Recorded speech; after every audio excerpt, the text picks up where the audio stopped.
Dr. Zakir Naik, who is presently the Secretary General of the Islamic Research Foundation in Mumbai. Dr. Zakir Naik, as you can observe, is quite a young man, nearly 29 years old, but Alhamdulillah is quite energetic and has sacrificed his career as a doctor only to serve humanity. I wouldn't want to take much more of your time. I now present Dr. Zakir Naik.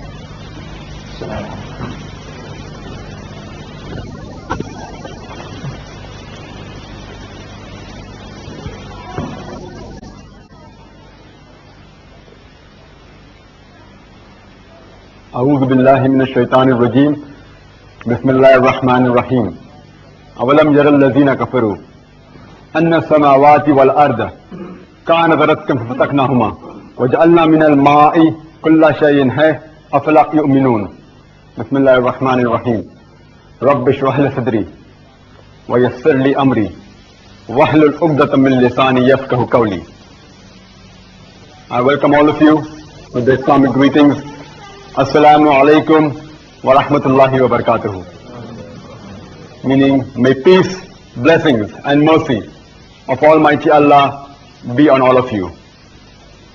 The topic of the talk, as mentioned by Brother Muhammad Said, is the Quran and science, conflict or conciliation. The Quran happens to be the last and final revelation of Allah subhanahu wa ta'ala, which was revealed to the last and final messenger, Muhammad, may peace be upon him, as a mercy to the whole of mankind.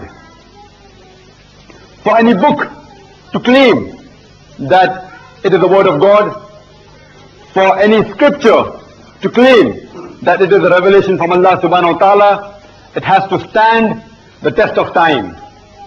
It has to prove itself to be the word of God in all the ages. Previously, in the olden age, it was the age of miracles, the age of Mawjuzah. Al-Quran happens to be the miracle of the miracles. Then later on came the age of literature and poetry. Muslims and non-Muslims both claim that Al-Quran is the best Arabic literature available on the face of the earth. And there is a challenge given in the Holy Quran in Surah Baqarah, chapter number 2, verse number 23 and 24, which says, وَإِن كُنْتُمْ فِي رَيْبٍ مِّمَّا نَزَّلْنَا عَلَى عَبْدِنَا, and if you are in doubt as what we have revealed to our servant Prophet Muhammad, may peace be upon him, from time to time, فَأْتُوا بِسُورَةٍ مِّن مِثْلِهِ, then produce a surah like it. وَادْعُوا شُهَدَاءَكُم مِّن دُونِ اللَّهِ إِن كُنتُمْ صَادِقِينَ, and call forth your witnesses, if there are any besides Allah, if your doubts are true. فَإِن لَمْ تَفَلُوا, and if you cannot, وَلَن تَفَلُوا, and of a sure you cannot, فَاتَّقُوا النَّارَ الَّتِي وَقُودُهَا النَّاسَ بِالْحِجَارَةِ, then fear the fire whose fuel is men and stones, أُعِدَّتْ لِلْكَافِرِينَ, which is prepared for those who reject.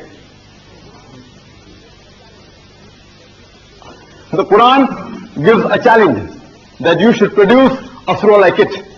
A similar challenge is repeated in Surah Yunus, chapter number 10, verse number 38, that produce a surah like it. As well as in Surah Hud, chapter number 11, verse number 14, produce 10 surahs like it. And in Surah Tur, chapter number 52, verse number 38, that produce a recital like it. As well as in Surah Isra, chapter number 17, verse number 88, that if all the mankind and jinn, if they got together to produce the like of the Quran, they will not be able to do so even if they help each other. This challenge is yet a standing challenge to the whole of humanity. And so far, in the past 1400 years, No one was able to produce a surah like it. But today, if you tell to a modern man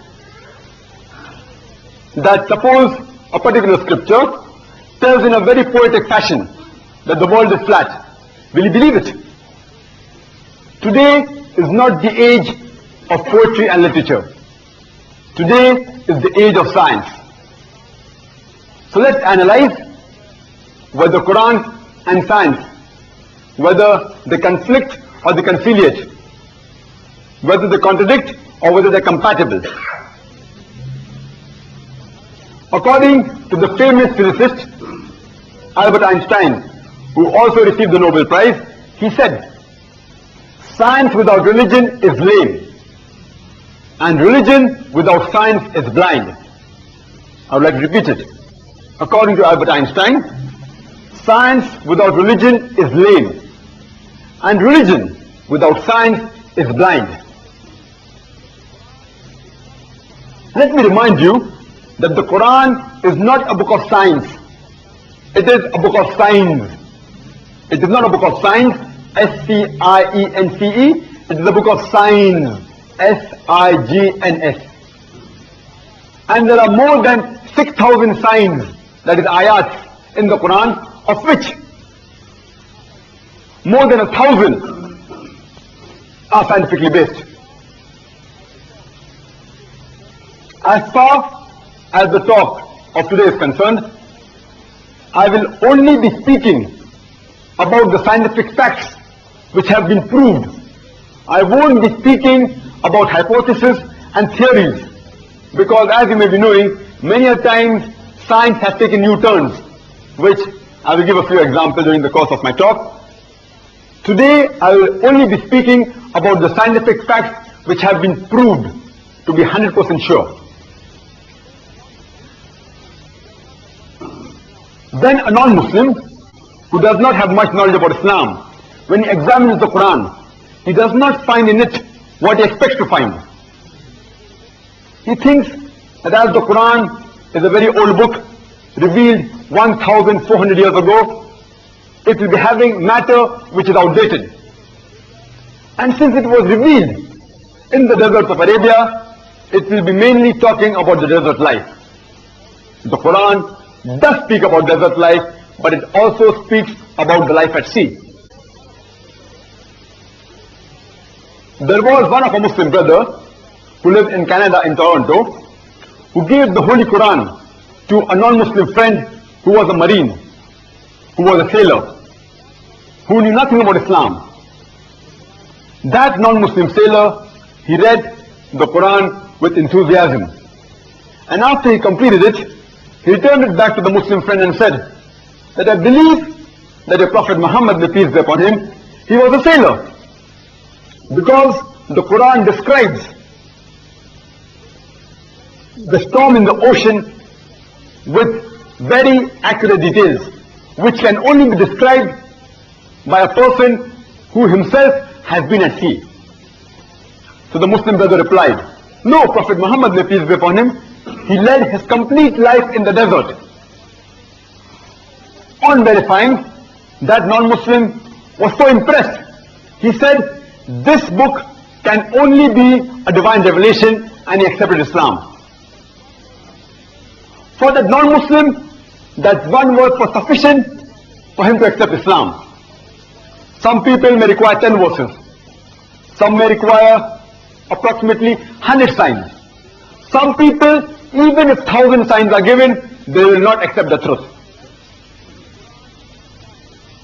So let's analyze whether Quran and science, whether they conflict or they conciliate. Firstly, I'd like to speak about astronomy.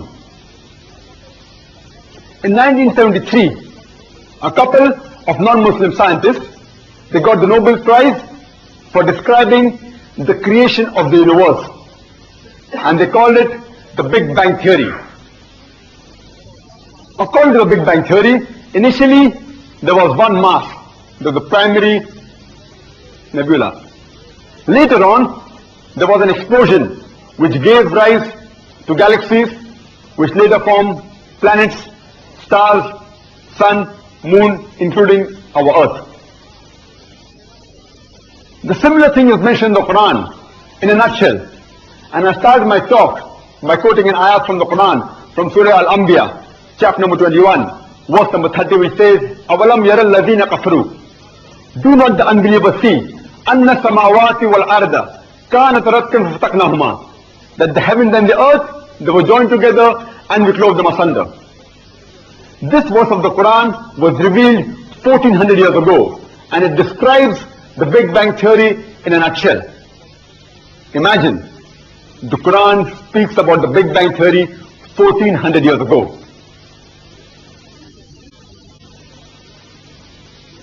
Previously, the European scientists as well as the philosophers, they thought that the earth is the center of the universe. And they believed that all the planets, including the sun, they revolved around the earth. This theory of geocentrism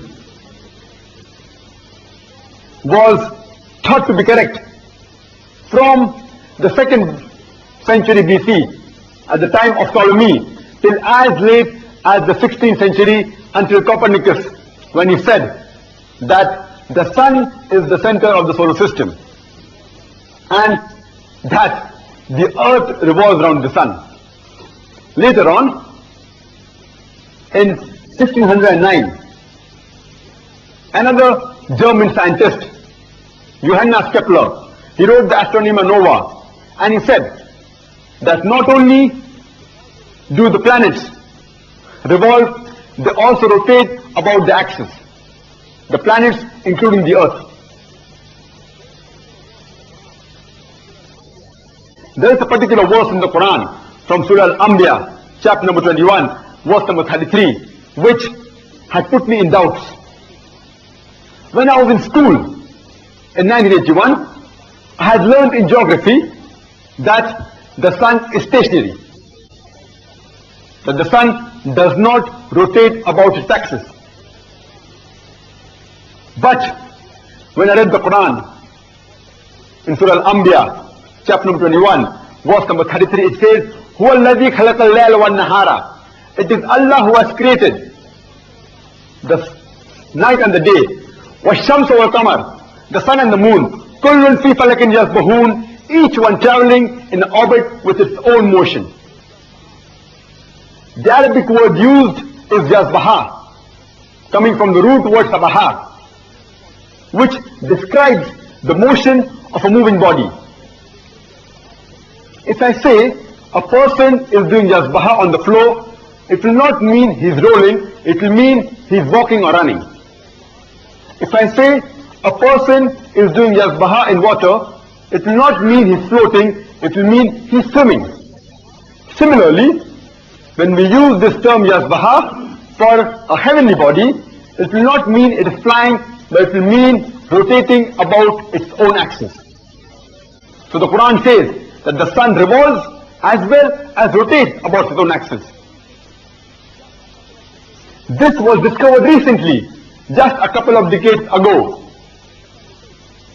in which you can prove that the sun rotates by a simple experiment. Since you can't see the sun for a long time with the naked eye, you can have equipment which can project its image on the tabletop, and you'll find that there are black spots in the sun which take approximately 25 days to complete one rotation.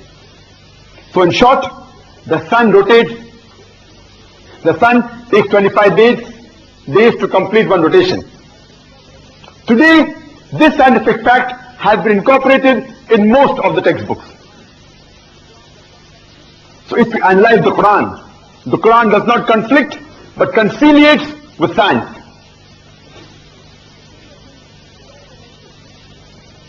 The similar thing is also mentioned in Surah Yasin, chapter number 36, verse number 40. كُلٌّ فِي فَلَكٍ يَسْبَحُونَ. Each one traveling in orbit with its own motion.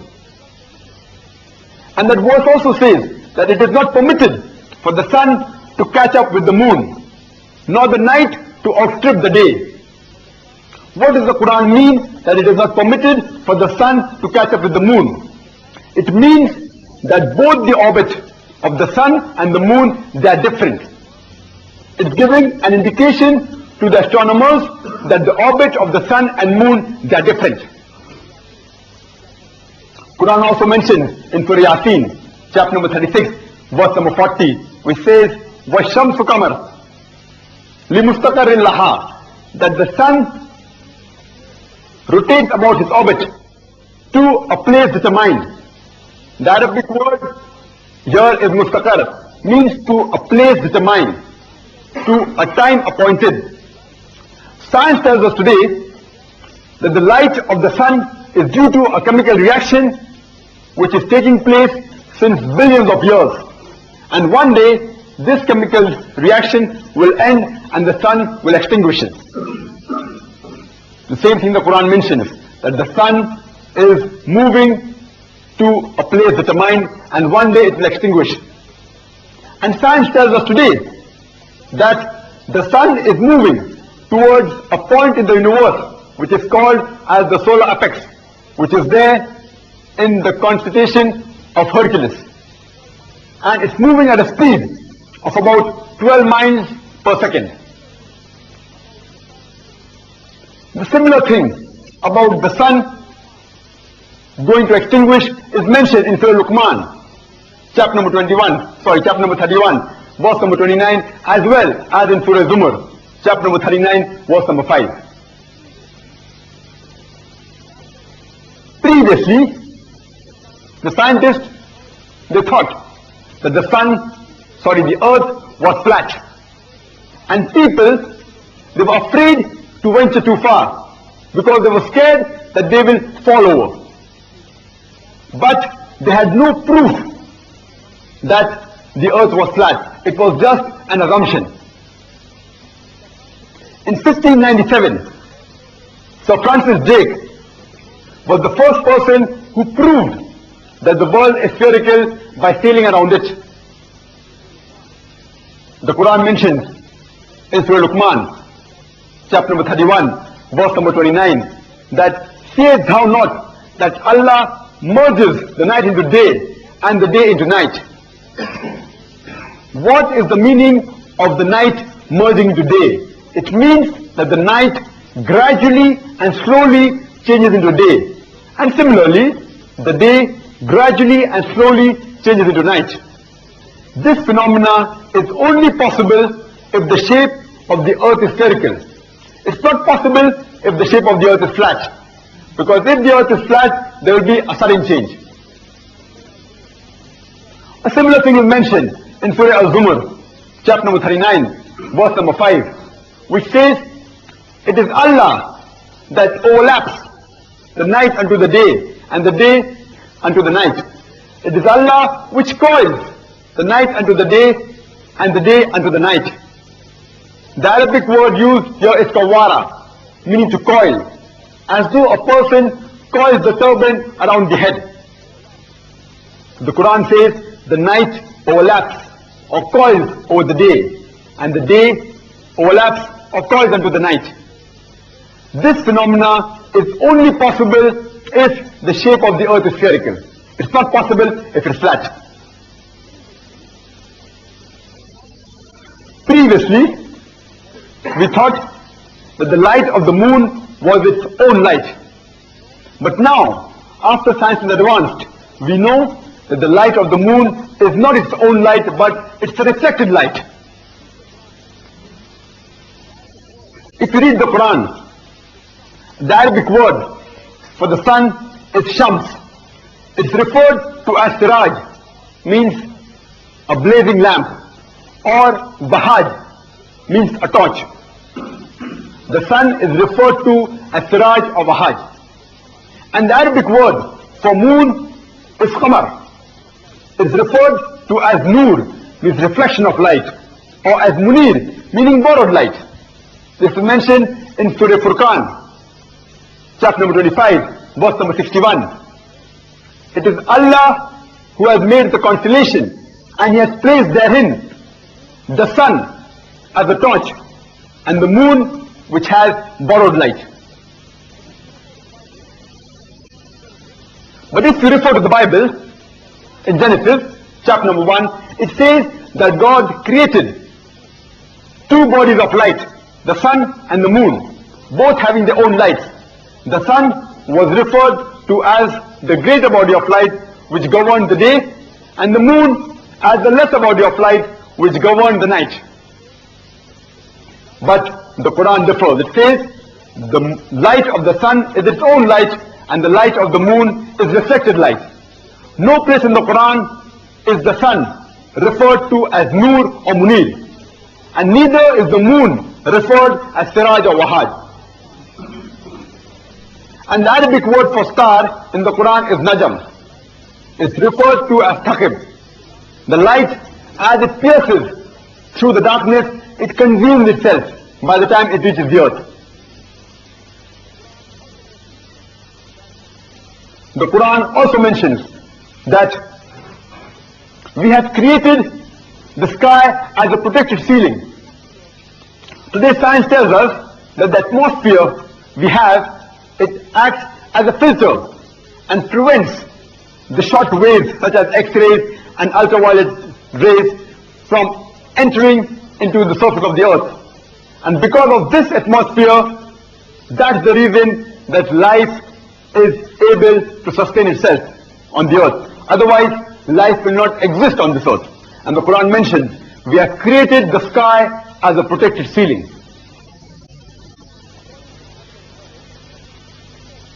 According to Edwin Hurwitz, he said that in the present century, we have discovered that the galaxies, they are receding from each other. If you read the Quran in Surah Al-Dhariyat, chapter number 51, verse number 47, it says that we have created the firmament and we have made the universe as a vast expanse. The Quran refers to the universe as expanding, which has been confirmed recently by Edwin Hurwitz. By these astronomical data, we come to know that the Quran does not conflict but conciliates with modern science. There may be a few non-Muslims who may say that it is nothing great that the Quran mentions about astronomical facts, since the Arabs were far advanced in the field of astronomy. I do agree with these non-Muslims that the Arabs were advanced in the field of astronomy, but I would like to remind them that the Quran was revealed centuries before the Arabs became advanced in the field of astronomy. In fact, it was not because the Arabs were advanced that the Quran speaks about astronomy. It is because the Quran speaks about astronomy that the Arabs were much advanced in the field of astronomy.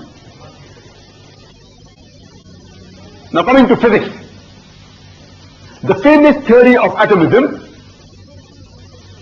it came into existence 23 centuries ago, which was described by the Greeks, especially the Democrats. And later on, even the Arabs knew about this theory. And according to this theory, atom was the smallest particle that was existing. And the Arabs called this atom by an Arabic word as zarra. Zarra means a minute particle, and they referred this atom as a zarra. But today, science has further advanced, and we come to know that though atom is the smallest unit of matter, having the characteristics of the element, it too can be divided. So people may think that now the Quran is outdated, since the Quran mentions in Surah Al-Zar that you shall be able to see even an atom's weight of good deed as well as an atom's weight of evil that you do. So people may think the Quran is outdated. But if you read Surah Sabah, chapter number 34, verse number 3, it says that when the unbelievers say that the hour of judgment will not come, tell them, it will surely come by the will of Allah subhanahu wa ta'ala, who has the knowledge of the unseen and has the knowledge of everything as minute as the atom which is there in the heaven or the earth, and even things which are lesser or greater than the atom. So Quran mentions that there are things lesser than the atom. So Quran is not outdated, it is most up to date.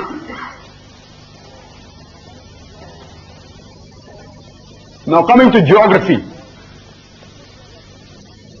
It was in 1580 that Bernard Palissy described the water cycle that we know today. And according to him, the water evaporated from the oceans and it forms clouds. These clouds traveled and later condensed, and they rose and they fell as rain. And this rainwater went into the ground and later on drained into the oceans. And this cycle was repeated. Previously, in the 7th century, according to Fay of Miletus, he described that the vapors, the spray of the ocean, they were thrust into the interior of the land which fell as rain. And later on, whatever water that was there present in the land as lakes and seas was due to the thrust of the wind on the oceans. And this water returned into the oceans by a secret passage which was called the abyss. And at the time of the Plato, it was referred as Tartarus. This theory has been proved to be wrong today. But even in as late as the 17th century, people believed in the Descartes theory. As well as in the 19th century, people believed in the Aristotle theory that water collected in the mountain caverns which fed the lakes and seas. But today we know that the water that's present in the lake and the river is due to the rainwater. It's described in the Quran in a nutshell in Surah Zumar, chapter number 39, verse number 21, which says that it is Allah which sends down water from the skies and makes it to soak in the cracks of the ground and causes sown field of different colors to grow. This verse describes the water cycle in a nutshell. A similar thing is mentioned in Surah Rum, chapter number 30, verse number 24, that it is Allah that sends down water from the skies and causes the dead land to live, to come back to life again. It is also mentioned in Surah Mu'minun, chapter number 23, verse number 18, that it is Allah who sends down water from the sky and we make it to store into the ground and we can make it to drain. Again, if you refer to Surah Hijr, chapter number 15, verse number 22, it says that we cause fecundating winds, we cause impregnating winds, and then let water fall from the sky. The Arabic word used here is rawaki, which is the plural of laki, coming from the root word lakaha, which means to impregnate or to fecundate. What is the meaning of the word impregnate? It means that the pollen that's there in the air, it impregnates the cloud and causes the rain to fall. And the other meaning can also be that the clouds, they join together and they combine and cause condensation, which causes rainfall. This is also mentioned in Surah Nur, chapter number 24, verse number 43, that we cause the clouds to move gently and cause them to join and then to form a heap, and then we cause water to flow from them. The same verse, Surah Nur, chapter number 24, verse number 43, also says that we cause rain to fall from mountain clouds.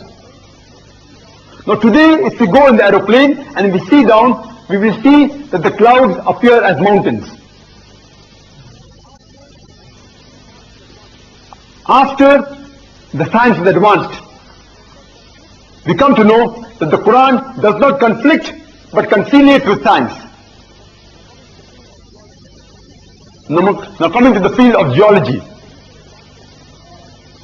According to the recent advances made in the field of geology, we come to know about a phenomena called as folding, which gives rise to the mountain ranges that we have today. the earth that we live on, the surface is solid, but the deeper layers, it is hot and fluid, which is not hospitable for any living life. According to the phenomenon of folding, the mountain ranges, they give stability to the earth. The radius of the earth is 3,750 miles. But the surface, the earth's crust, is only about 1 to 10 miles in thickness, which is very thin. That's the reason the earth can shake. And this mountain ranges act as pegs, as tent pegs, and prevent the surface of the earth from shaking. This thing is mentioned in Surah Nabah, chapter number 78, verse number 6 and 7, that we have made the earth as an expanse, وَالْجِبَالَ أَوْتَادًا, and the mountain as pegs, as stakes. The Arabic word awtad means pegs or stakes. So the Quran mentions that the mountains we have made as pegs. The similar thing is mentioned in Surah Al-Anbiya, chapter number 21, verse number 31, that we have made the mountains standing firm, lest the surface of the earth will shake. Means the reason for why the mountains were made is clearly described in the Quran, lest the surface of the earth should shake. Now coming to oceanology. There's a verse in the Quran from Surah Furqan, chapter number 25, verse number 53, which says that it is Allah who has created two bodies of flowing water, one sweet and palpable and the other salt and bitter. And He has created a barrier between them, a partition which is forbidden to be transgressed. The same thing is mentioned in Surah Rahman, chapter number 55, verse number 19, which says that Allah has created two bodies of flowing water and a barrier between them. Now, after the advancement in the field of oceanology, we know that though the salt and sweet water meet, they do not mix. There is a barrier. And the Arabic word used is barzakh. This barrier can't be seen. It is an unseen barrier. The same word barzakh is also used for the interim life between the death and resurrection. It's an unseen barrier, barzakh. This can clearly be seen in the waters of Cape as well as in Egypt when river Nile flows into the Mediterranean Sea, as well as into the Gulf of Mexico, the Gulf Stream, which flows for thousands of miles. It starts from the Gulf of Mexico and goes on the western coast of Northern America and then flows eastwards onto the west coast of Europe, from the east coast of Northern America to the west coast of Europe. And throughout the thousands of miles, both the water, sweet and the bitter water, the salt water, though they meet, but they do not mix. And if you're traveling along this Gulf Stream, and if you take water from the left side and water from the right side, you will find that both are different. One is sweet and the other is salty. And even the temperature differs between the two.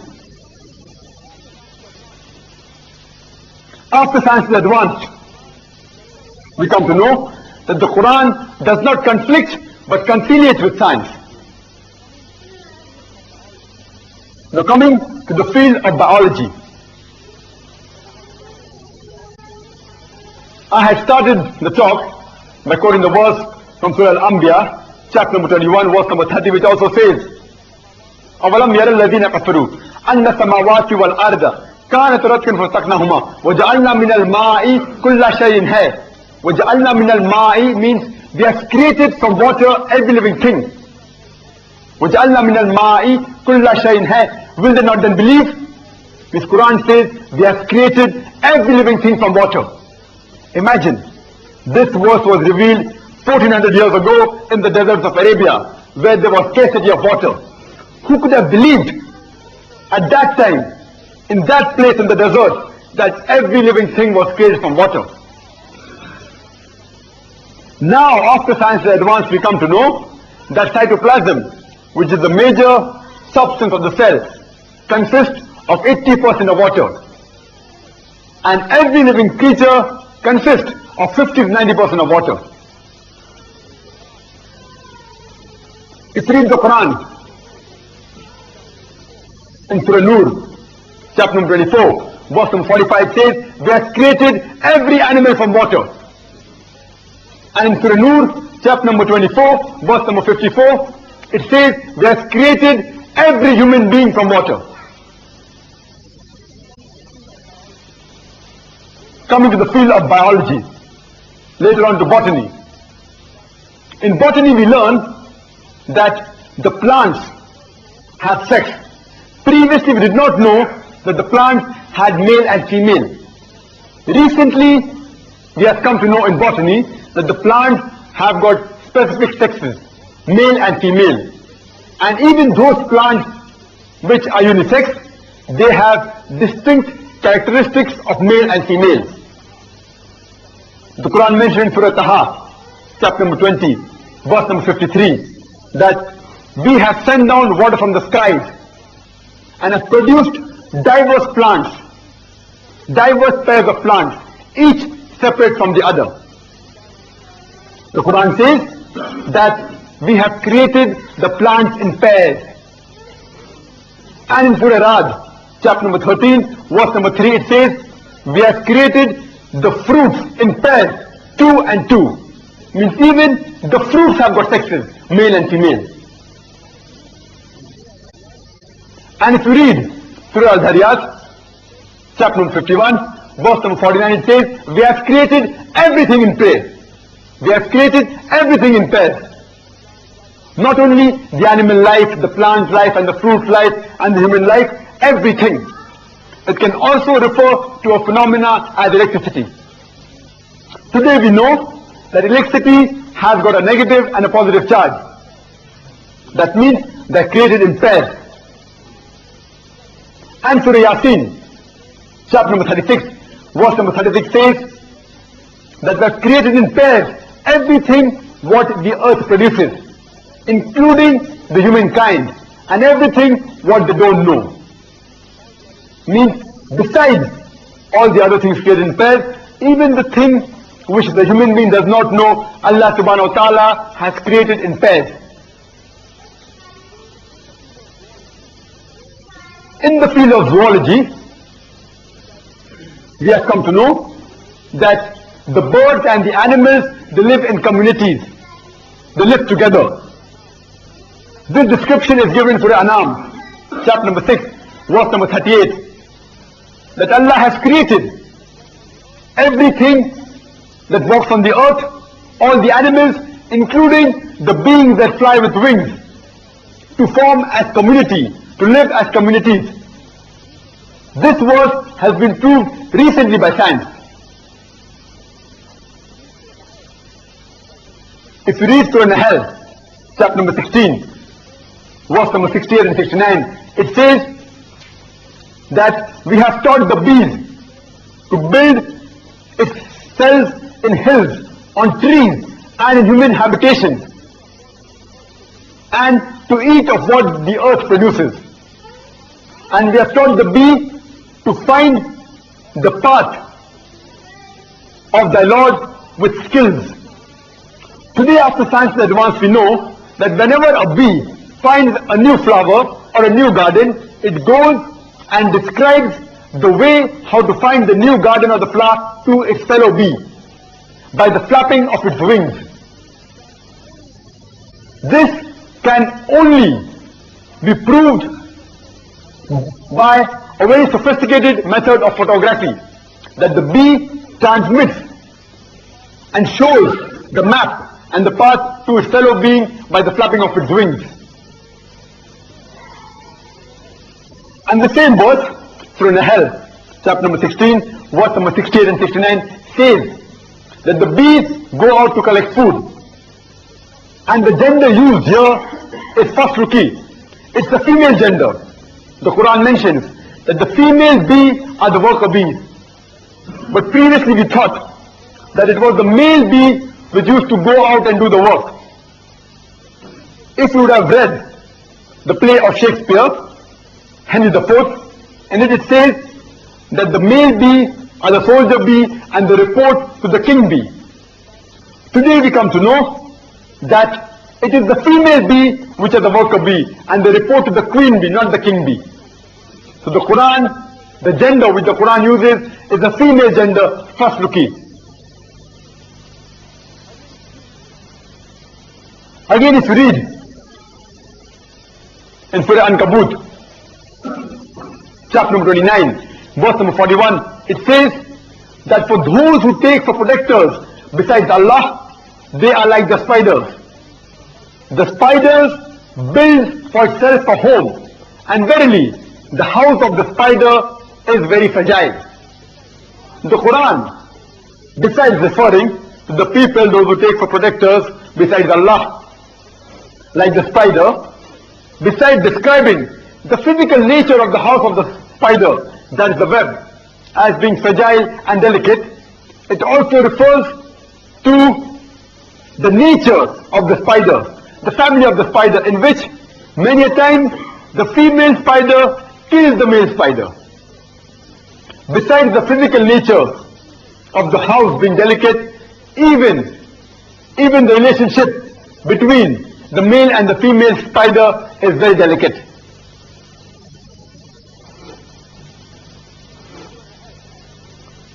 If you read Surah Nahl, chapter number 27, verse number 17 and 18, it says that before Solomon and his army marched the hosts of jinns, men and birds. And when they approached a lowly valley of ants, one of the ants said, O ye ants, get ye into the habitation, lest Solomon and his army will trample you under their feet unknowingly. If you would have read this particular verse a few years ago, you may have thought that it is a fairy tale book in which the ants are speaking to each other. It may be a mythology in which the ants are speaking to one another. Today, after the advancement of science, we know that the animal or the insect which has a lifestyle closest to the human being, it's the ant. In Surah Nahl, chapter number 16, verse number 69, that from the belly of the bee, we give you a drink of varying colors, in which there is a healing for mankind. The Quran mentions that in the honey, there is a healing for mankind. Today we know that the honey has got mild antiseptic properties. That's the reason that the Russian soldiers, they used honey to cover their wound, in which the moisture was prevented from being evaporated and it left very little scar tissue. And due to the density of the honey, fungus and bacteria could not grow in that wound. If a man is suffering from the allergy of a particular plant, and if you give him honey from that particular plant, that person starts developing resistance.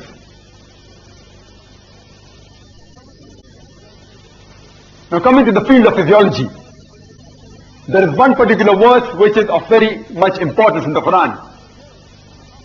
It was 600 years after the Quran was revealed that Ibn Nafis, he described the blood circulation. And 400 years after he described, William Harvey made it famous to the Western world. But 1400 years ago, this particular description of the blood circulation is described in the Quran. In short, the food that we eat, it enters into the intestine, and from the intestine it is absorbed into the bloodstream via a complex media, most probably through the liver. And from the bloodstream, these food constituents are transported to almost all the organs, including the mammary glands which produce the milk. The same thing is mentioned in Surah Nahl, chapter number 16, verse number 66. That verily in the cattle is a lesson for you. We give you for drink. We give you to drink from within the bodies, which is coming from the conjunction of the constituent of the intestine and blood, milk which is pure and pleasant. This verse of the Quran describes the blood circulation and the production of milk in a nutshell. Imagine, this was mentioned 1400 years ago. Quran also mentions in Surah Mu'minun, chapter number 23, verse number 21, that in the cattle there is an instructive sign for you. We give you a drink from within the bodies, and many are the multiple benefits, and of their meat you can eat. The Quran describes the production of milk in a nutshell 1400 years ago. Now in the field of embryology, there were a few Arabs who collected all the data which the Quran mentioned about embryology and followed the instruction of the Quran which says, if you are in doubt, ask the person who knows.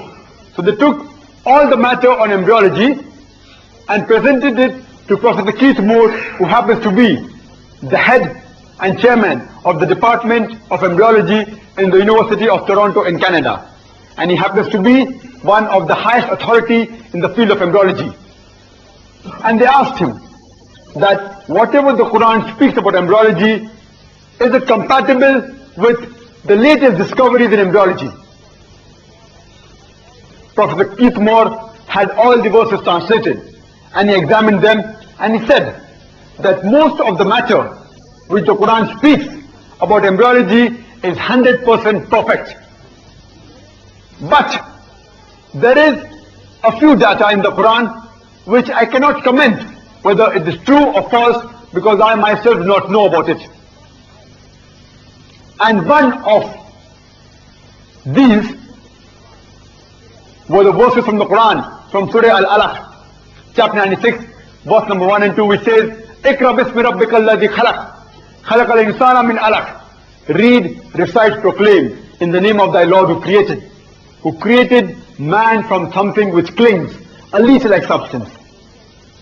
So Professor Keith Moore said, I do not know whether the embryo in the initial stages looks like a leech or not. So he went back in his laboratory, and under a very powerful microscope, he examined the initial stage of an embryo and compared it with a photograph of a leech. And he was shocked at the striking resemblance of the two. Later on, Professor Keith Moore, whatever additional knowledge he acquired from the Quran and from the Hadith, he added into his book, The Developing Human. And he revised his old edition and wrote the third edition. And he got the award for the best medical book written in that year by a single author. And this book was later on translated into several languages of the world.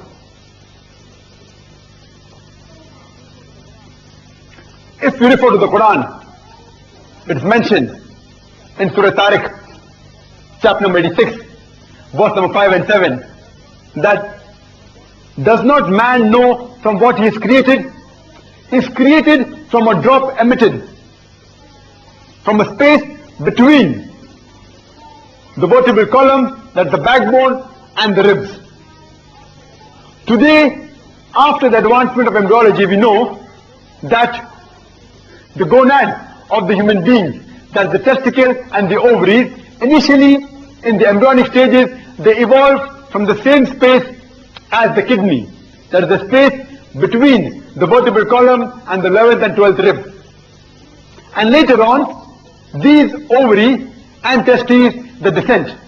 In the female, the ovary descends into the true pelvis, and in the males, the testes through the inguinal canal descends to the scrotum.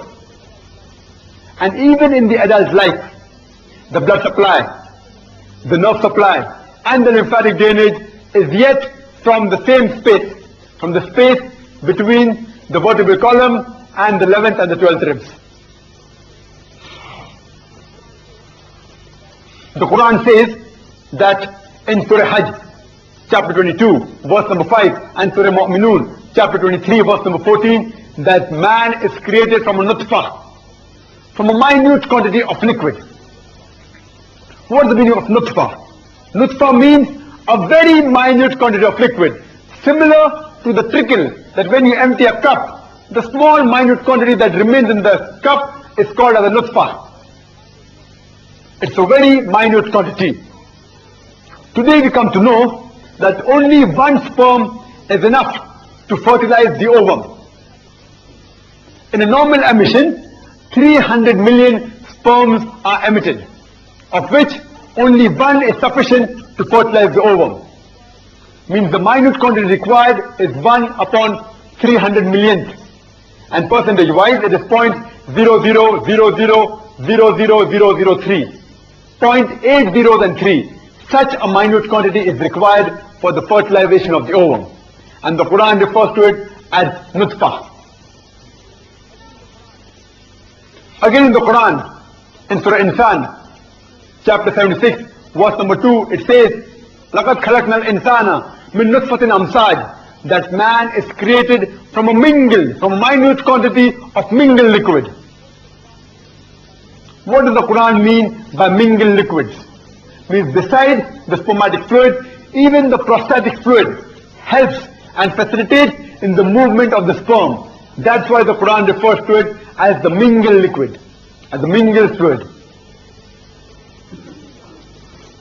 In the field of genetics, we have come to know today that it is mainly the sperm which is responsible for the sex of the child. The sex of the child is determined by the 23rd pair of chromosomes. If it's XX, it is a female. If it's XY, it's a male. The Quran says in Surah Najm, chapter 53, verse number 45 and 46, that we have created man from a minute quantity of liquid, coming forth from the male. The Arabic word used is tumna, which refers to a male. It can't refer to a female. The Arabic word tumna means gushing forth from a male. A minute quantity of liquid which gushes forth from a male. The Quran says it is the male fluid, it is the sperm which is responsible for the sex of the child.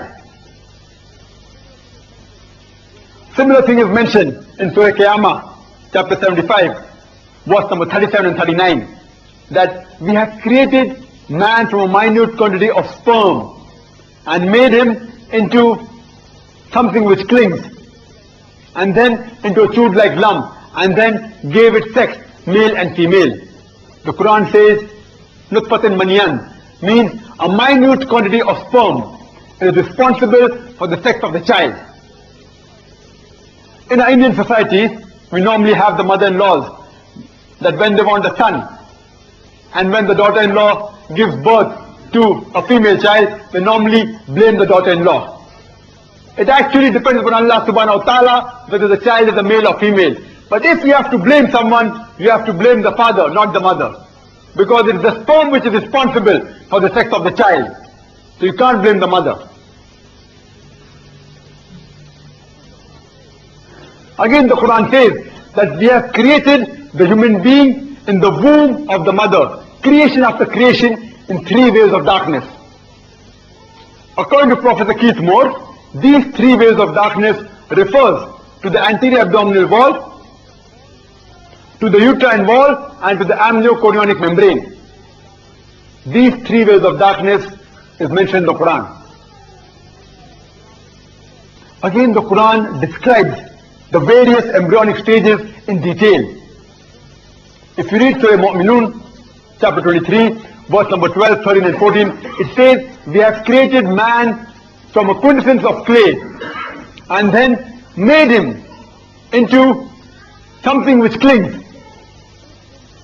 and placed him in a place of fixed and firm place, and then made that something which clings into a tube-like lump, and made that tube-like lump into bone, and then clothed the bone with flesh and muscles. Allah is the best of creators. This verses of the Quran describe the embryonic stages in detail. Besides saying that the human being is created from a nutfa, from a minute quantity of liquid, it says it is placed in a place which is firm and secure. The Arabic word is qarar al-makin, a safe place. Today science tells us that the fetus is protected behind by the vertebral column and the posterior muscles. Besides, it's also protected by the amniochorionic membrane, that is amniotic sac, as well as the amniotic fluid. And the verse continues, and then we made it into something which clings, a leech-like substance. As I said, that the early stage of an embryo resembles that of a leech. And besides that, it behaves like a leech. The fetus in the initial stages, it clings to the womb of the mother. It behaves like a leech. It clings to the womb of the mother. Then the verse continues, and then we fashion it into a tube-like lump. Professor Keithmore, he took a plaster seed and shaped it into the early stage of embryo and bit it between his teeth to resemble a mudghah, a tube-like lump.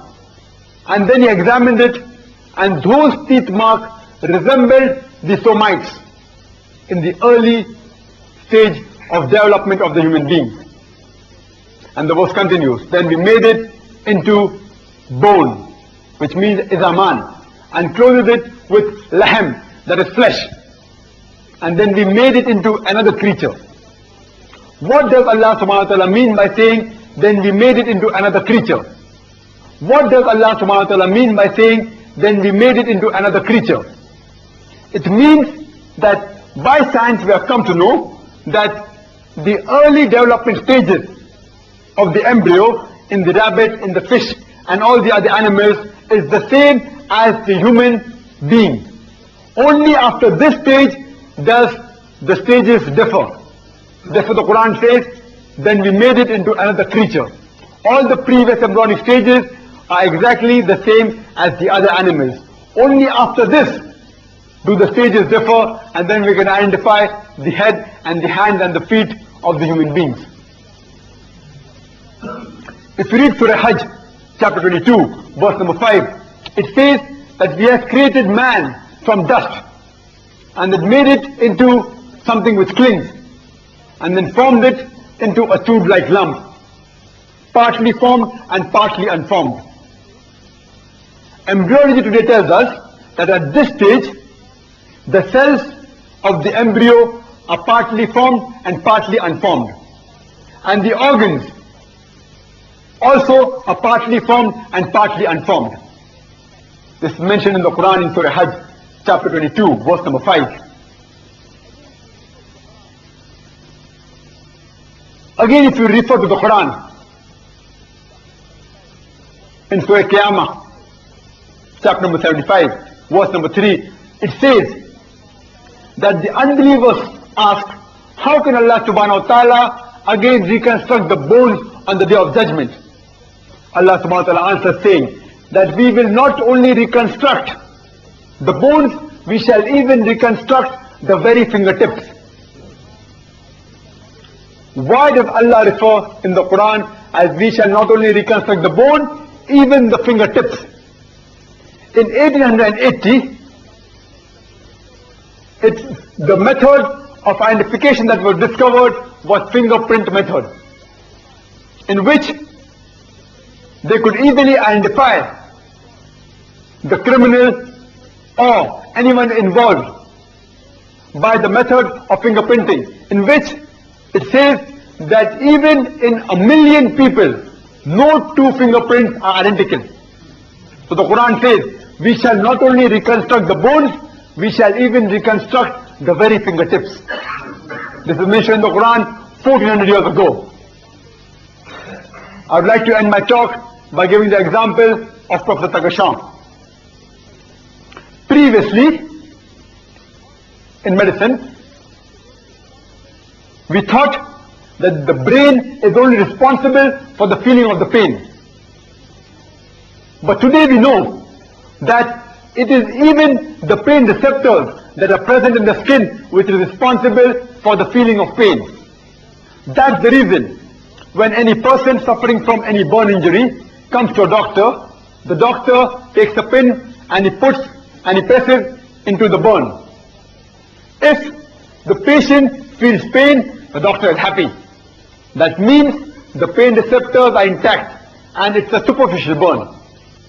If the patient does not feel pain, it means that the pain receptors have been destroyed and it's a deep burn.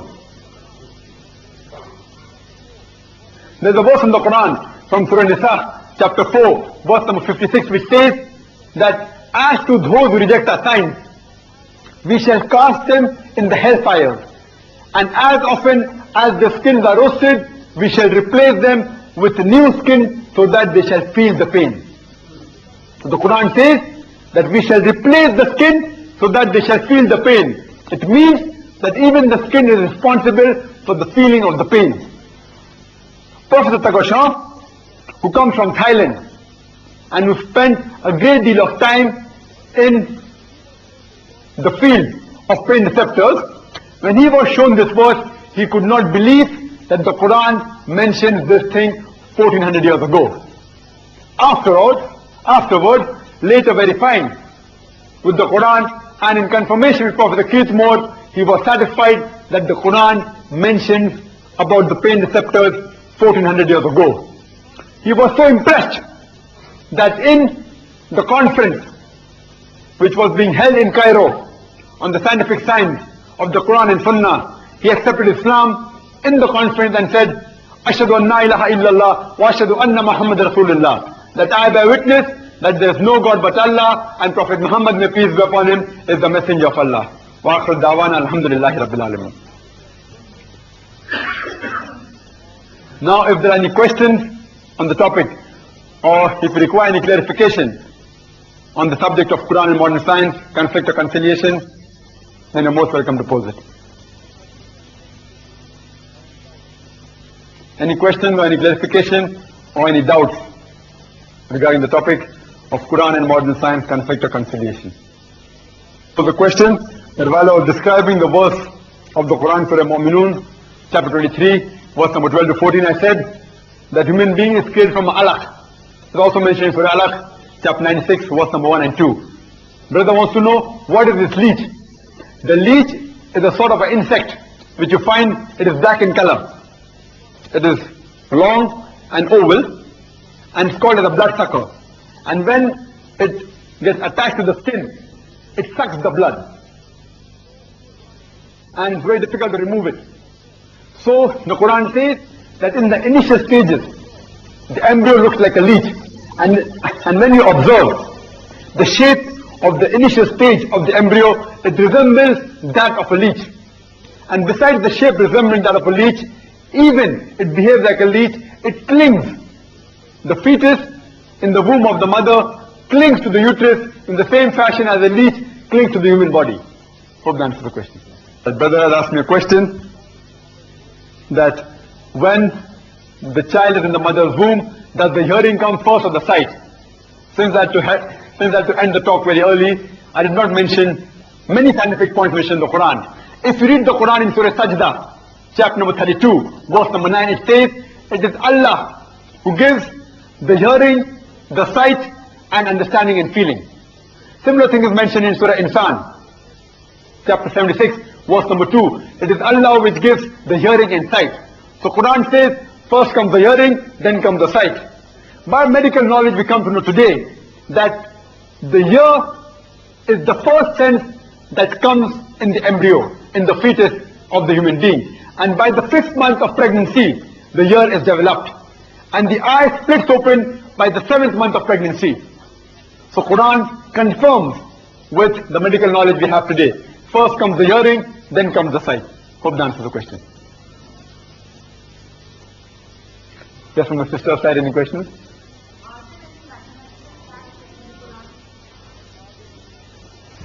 The lady has posed the question that are there any mathematical facts in the Quran?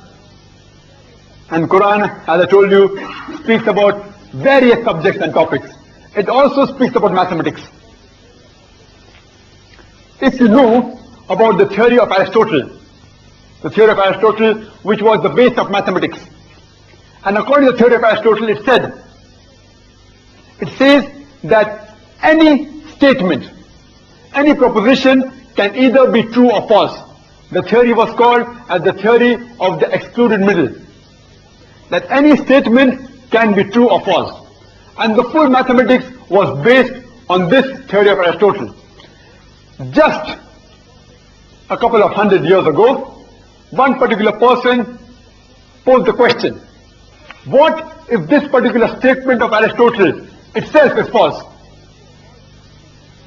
As he said, any statement can be true or false, even this statement can be false. So the whole theory had fallen apart, and mathematics had fallen apart. So later on, they came upon a consensus that whenever a word is used, it can either be mentioned or the meaning can be used. I'd like to give a few examples. That a word, it can either be used as a meaning or just as a mentioning. I'll give you an example. If I say that Akbar is a small child, Akbar is a small child. Here, I'm mentioning the word, it's a proper noun. I'm not using the meaning. But if someone knows Arabic, he will say, Akbar does not mean small, it means great. So here when I use the word Akbar, I'm only mentioning it. I'm not using its meaning. Therefore, Akbar is a small child is correct. But the moment I take the meaning, it becomes false. Because Akbar does not mean small, it means great. I'd like to give you another example. If I say that 3 comes before 4, does anybody have objection out here? No one has objection. 3 comes before 4. By the meaning, no one will have objection. But if a person is skeptical, he may take objection and tell me that if you see in the dictionary, 3 comes after 4 because T comes after F. So you're proved wrong. So here we are talking about mentioning of the word, not the meaning. When a person says 3 comes after 4, he's talking about mentioning, not the meaning. Meaning-wise, no one will have objection that 3 comes before 4. So in the same fashion, there's a verse in the Quran which says, أَفَلَا يَتَدَبَّرُونَ الْقُرْآنَ وَلَوْ كَانَ مِنْ عِنْدِ غَيْرِ اللَّهِ لَوَجَدُوا فِيهِ اخْتِلَافًا كَثِيرًا. It's from Surah Nisa, chapter 4, verse number 82, which says that أَفَلَا يَتَدَبَّرُونَ الْقُرْآنَ, they do not consider the Quran with care. Had it been from anyone besides Allah, there would have been contradictions, there would have been discrepancies in the Quran. And it's a challenge that no one can take out any contradiction in the Quran. Can anyone take out? Alhamdulillah, no one can take out. But if a skeptical person comes, he will tell you that I can show you a contradiction in the Quran. You say, where? So he will say, open Surah Nisa, chapter number 4, verse number 82, the word contradiction is mentioned there. That means there is a contradiction in the Quran. But analyze the word carefully. The Quran says, do not they consider the Quran with care. Had it been from anyone besides Allah, there would have been many contradictions. And if you analyze the full Quran, the word contradiction has been only mentioned once. So again you are safe. The Quran does not trip itself. It says many contradictions and the word contradiction is only mentioned once. But again the skeptical person will say, okay, I agree with you, contradiction is mentioned only once. But the Quran says, do not they consider the Quran with care. Had it been from anyone other than Allah, there would have been many contradictions. The word many contradiction is there in the Quran. Therefore it is not from Allah. So again you're trapped. But Allah subhanahu wa ta'ala was very careful when He revealed the Quran. Now if we analyze, the theory of vice versa is not always true. I'd like to give an example. If I say that all the people living in Durban are South Africans, no one has objection to that. But the vice versa is not true. All South Africans do not live in Durban. When I say all people living in Durban are South Africans, the vice versa need not be true. All South Africans need not live in Durban. In the same fashion, when the Quran says, Do they not consider the Quran with care? Had it been from anyone besides Allah, there would have been contradiction. Just because the Quran says if it's not from Allah, there would have been contradiction, the vice versa need not be true. Just because there are contradictions, it need not mean that it's from anyone besides Allah. I know it's a bit confusing. This particular explanation is confusing. I will give you a simple example from the Quran. The Quran mentions Surah Mu'minun, chapter 23, verse number 1 and 2, that all the believers are humble in prayers. Means all those who are true believers, they are humble in prayers. But now somebody will tell me that I know a person who prays 5 times a day, but still he cheats and he robs, etc. The Quran says all true believers are humble in prayers. The Quran does not say all those humble in prayer are true believers. If the Quran would have mentioned that all those who humble themselves in prayer are true believers, then the Quran would have been proved false. So Allah subhanahu wa ta'ala has taken care how to reveal the Quran. I'd like to give you several examples. There are several examples you can give on mathematics. I'll just give you a few more. If you read the Quran in Surah Al-Imran, chapter number 3, verse number 59, which says that as the similitude of Jesus is same as Adam. إِنَّ مَثَلَ عِيسَى عِنْدَ اللَّهِ كَمَثَلَ آدَمَ خَلَقَ مِنْ تُرَابٍ ثُمَّ قَالَ كُنْ فَيَكُنْ. That the similitude of Jesus in front of Adam is the same. He was created from dust and said, Kun fayakun, be, and it was. Meaning wise, there is no objection. Isa alayhi salam and Adam alayhi salam was created by kun fayakun, no objection. But if someone says that is the mentioning the same, and if you analyze in the whole Quran, the word Isa alayhi salam is mentioned 25 times. As well as the word Adam alayhi salam is mentioned 25 times. Besides the meaning being same, even the mentioning is same. If you refer to the Quran in Surah Araf, it says, chapter number 7, verse number 176, that as to those who reject our signs, they are like dogs. And if you refer in the whole Quran, the sentence, as to those who reject our signs, is mentioned 5 times. And the word for dog, the Arabic word is kalb, it's also mentioned 5 times. Besides the meaning being same, as those who reject our signs are like dogs, even the mentioning is same. If you refer to Surah Fatir, chapter number 35, verse number 19, it says that as to those who are blind, those who are blind are not the same as those who see. And if you count the word ama, that for blind, it is mentioned 9 times in the Quran. And the word for those who see, it is basir, it's mentioned 11 times. Besides the meaning being same, that the blind is not the same as those who see, even the counting, the mentioning in the Quran is not the same. One is 9 and one is 11. And the verse continues in verse number 20 of chapter number 35, it says that the depths of darkness, that the word zulumat, is not the same as light, that is nur. And if you count, zulumat has been mentioned in the Quran 23 times, besides the meaning being same. And the word nur has been mentioned 24 times in the Quran. And besides the meaning being same, even the mentioning is same. So the Quran is very carefully, it has been mathematically coded. And the wonder of the Quran is, besides the mentioning being same, I quoted a verse from the Quran from Surah Imran, chapter number 3, verse number 59, that inna masala Isa inda Allahi ka masala Adam khalaqa min turab thumma qala kun fayakun.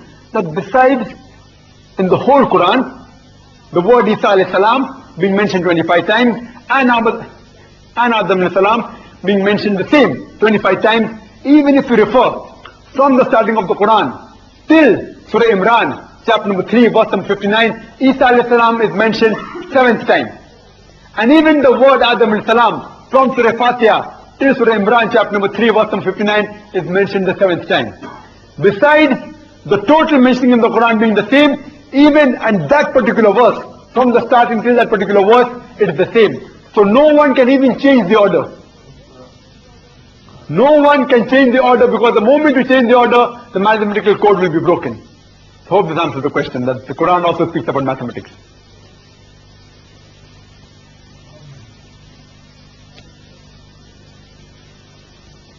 Are there any other questions?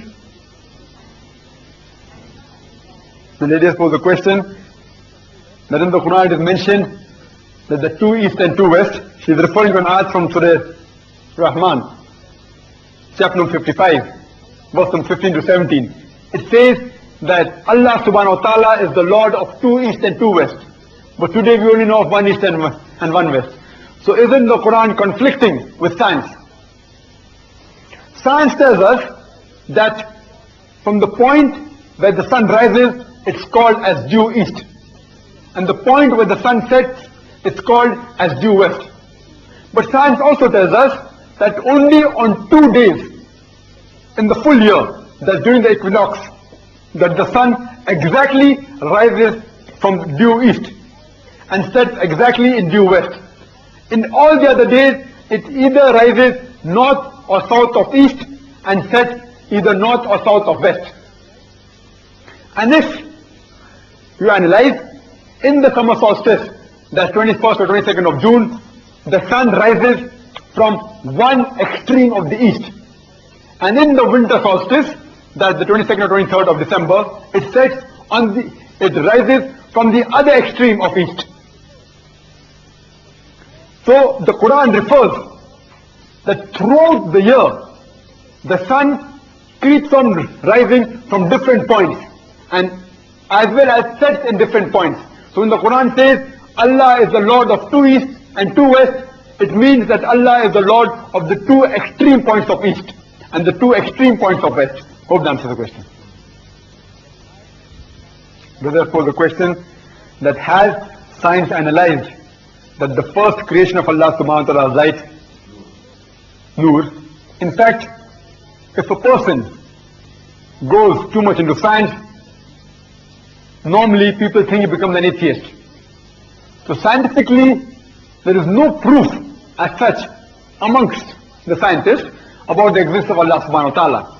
But with the help of the Quran, we can very easily prove the existence of Allah subhanahu wa ta'ala. And according to a famous scientist, he said that if you have little knowledge of science, it makes you an atheist. But if you have in-depth knowledge of science, it makes you to believe in Almighty God. But no scientist has so far proved by science the existence of Allah subhanahu wa ta'ala. But with the help of the Quran, we as Muslims can very well prove the existence of Allah subhanahu wa ta'ala. As I said, you can easily pose the question to an atheist that who could have written all these matter, all this data mentioned in the Quran 1400 years ago? Who else besides the Creator? And I've also given a talk on is the Quran the word of God, and have proved in several ways the existence of Allah subhanahu wa ta'ala with logic, reason and science. And also proved that Quran is the word of God. But science so far, as my knowledge goes, has not given any comment that Allah subhanahu wa ta'ala initially knew or not. Hope that answers the question.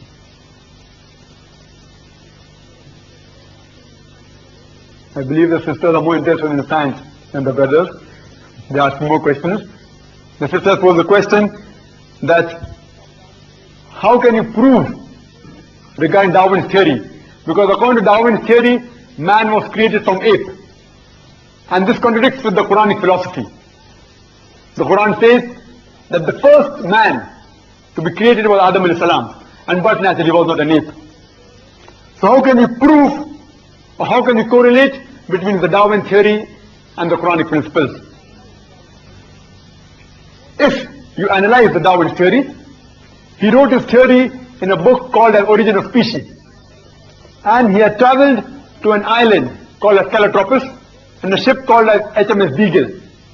And there he found that the beaks, that is the finches, the beaks of the finches and the birds, they differed. They became small and big depending upon the niches in which it used to pick, in which it used to peck. So the beaks of the finches kept on altering, and he based his theory only on this observation. But he had no proof that one species transformed into another species. And this misgiving he wrote in a letter to his friend Thomas Thompson in 1861, where he said that I have got no proof in which one species transforms into another species. I'm only giving the basis of a natural selection because it's much more easier for classification of embryology and morphology and geological succession. Means Darwin himself said that he had no particular proof for his theory. That's the reason, if we want to insult any particular human being, we say that if you were present at the time of Darwin, you are the missing link to Darwin's theory. Darwin's theory would have been proved right, indirectly trying to insinuate him or insult him that he looks like an ape. So Darwin had no particular proof. But unfortunately, this Darwin theory was taught all over the world as a scientific fact. It was only a theory, but not a scientific fact. And even if we analyze, according to the statements made by P.P. Grasset in 1971, who held the chair of evolution in Paris, P.P. Grasset said that just based on few vestiges, the few skeletons that we find, we can't say that our ancestors have been evolved from ape. There is no direct link. And the oldest complete skeleton that we have is of Lucy, or the Australopithecus, which lived 3.5 million years ago, and which died at the time of the Ice Age. Quran has got no objection. It is mentioned through Nuh, chapter 71, verse number 4, that we have created man in stages. The next wave of hominid that we have was approximately much more closer to the human resemblance.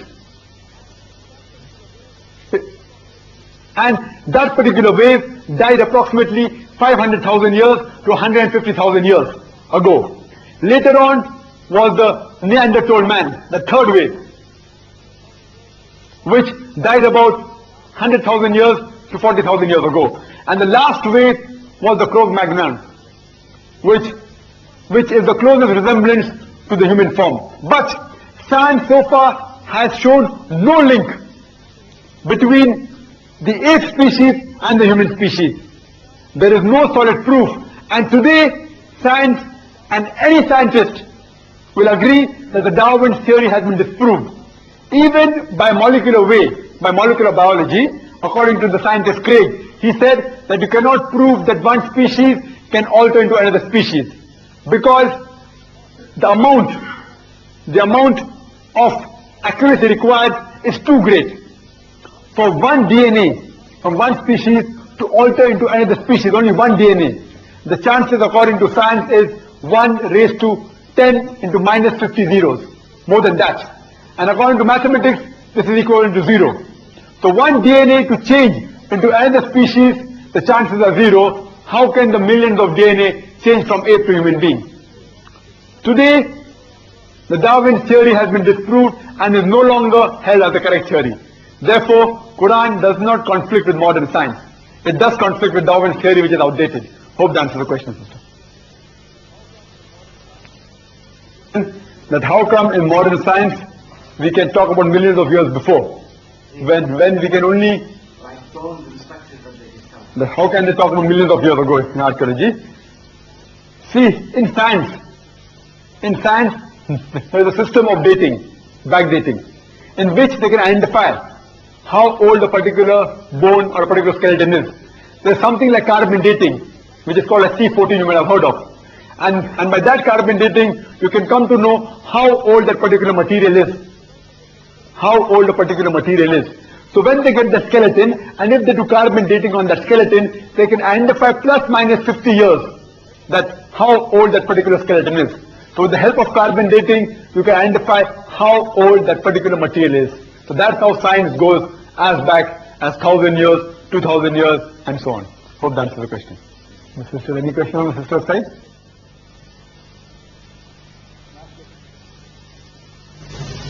Last question we can do this.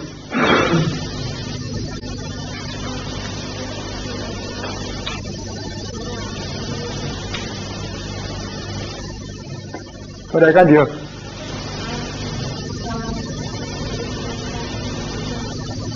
about the hereafter. Sisters posed the question that what does Quran speak about hereafter, or for example life after death? How can, sorry? In comparison with science. How can we prove the hereafter or the life after death in comparison with science? First we should know, sister, that science is not that much advanced. It has not advanced that much that can prove everything. The way that I prove to a non-Muslim, to an unbeliever regarding hereafter, if he wants to know any scientific, suppose a non-Muslim pose me the question, how can he prove scientifically about the hereafter? So I say that since the Quran mentions about the hereafter, about the life after that, I believe in it. So he will pose the question, that means you're doing blind belief. I say, no brother, I don't do blind belief, it's a logical belief. And I explain to him that since if you gather all the matter in the Quran that speaks about science or any matter, approximately 80% of the matter in the Quran has been proved to be scientifically correct. 100% correct. Scientifically 100% correct. But the remaining 20% of the matter mentioned in the Quran is neither correct and neither wrong. It goes into the ambiguous slot. Because science has not advanced so far. But there's not a single verse in the Quran which can be proved to be scientifically wrong. So 80% you can say, take for example, is 100% correct, and the remaining 20% is ambiguous. Neither correct, neither wrong. So I would place life after death in this 20% ambiguous slot. But my logic tells me that if 80% of the Quran is 100% correct, and the remaining 20% is ambiguous, neither right, neither wrong, my logic says that even this 20% will be correct. So I am saying life after this is correct on a logical base, not on blind belief. Since 80% is correct, I say that even the remaining 20% will be correct. Unless anyone proves to me one particular verse of the Quran to be scientifically wrong, then can be possible this life after death can also be wrong.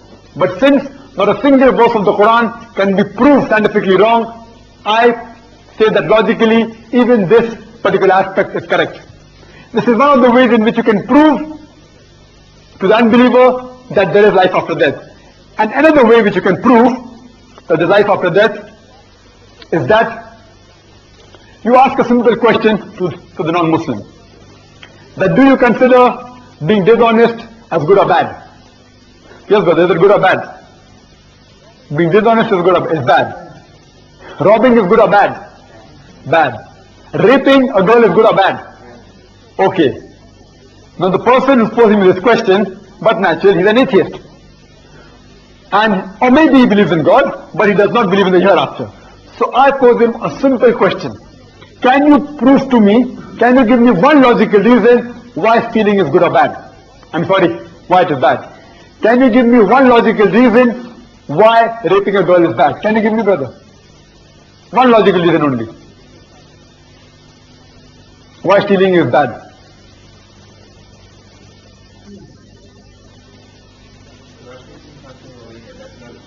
That's what brother spoils. He said that you're taking something from someone who does not belong to you. It does not make a difference to me. No, the person that owned it, maybe he worked very hard for it. It does not make a difference to me if I'm robbing somebody's money, as long as I'm gaining out of it. Suppose if I rob somebody's wallet, and if I get 1,000 rand, I can have a good luxurious dinner, and I can enjoy life, correct? I'm least bothered whether it is causing harm to the person I'm robbing. Give me one logical reason why it is bad. For me it's not bad. See, I'm gaining because you as a person, you do not believe in God, or you're atheist. Or at least you do not believe in the hereafter. So for me, if even I do not believe in the hereafter, I feel robbing is good. Give me one logical reason why it is bad.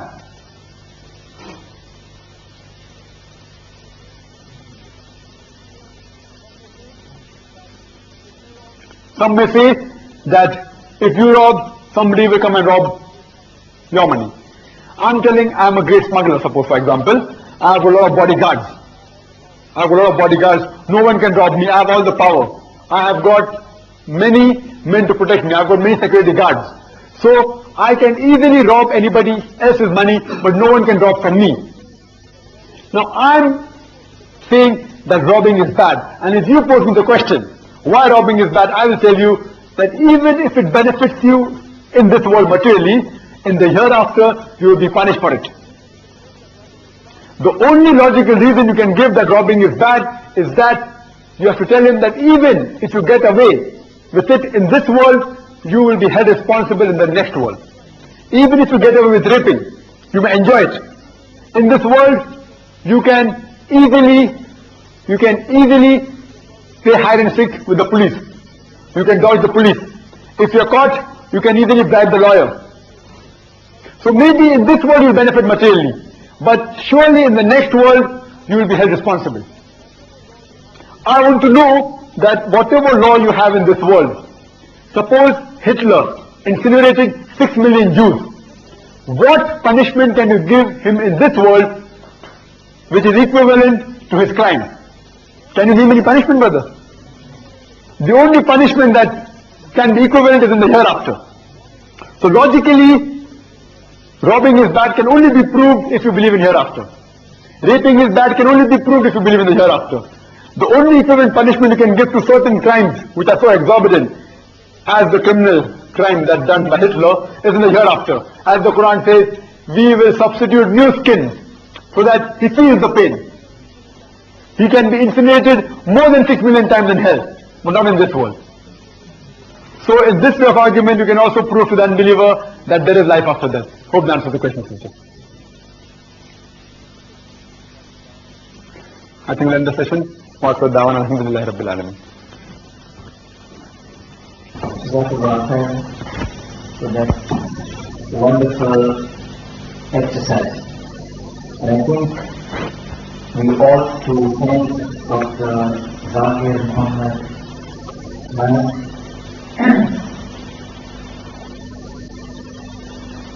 a great deal. In fact, he has actually strengthened our iman. Because philosophically speaking, an action can only be said to be good if the result is good, or it can only be said to be bad if the result is bad. And how are we as mortals to guarantee as to whether that action that we are going to perform is either good or bad? The very simple is we rely on a source who possesses comprehensive knowledge. Then of course we can safely say that whatever line of action we take, the result will obviously be a good one. And of course, knowledge of that kind can only be found in the Holy Quran. As the Holy Prophet Muhammad sallallahu ta'ala alayhi wa sallam rightly stated, Inna Allah yarfa'u bihadha al-kitab aqwaman yada'u bil-akhirin. That Allah raises men by means of this kitab, and He causes men to fall by means of the same. I should thank one and all for spending a great deal or great amount of your time. This shows that you are really concerned and that there is hope for humanity. Once again, Jazakallah khairan, Dr. Zakir Naik. I will request the chef to come forward for a short remark.